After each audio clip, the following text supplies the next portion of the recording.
Bruxism, commonly known as tooth grinding, is the process of clenching together and the grinding of the upper and lower teeth. During sleep, the biting force of clenched jaws can be up to 6 times greater than during waking hours.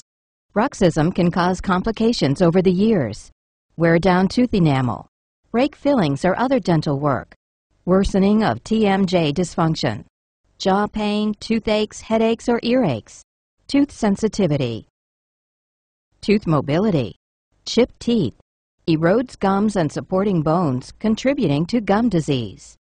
There is no cure for bruxism. However, the condition can be managed. The most common procedure to help to alleviate pain and discomfort is a night guard. A night guard is a plastic mouth guard to be worn at night, designed to prevent grinding during sleep.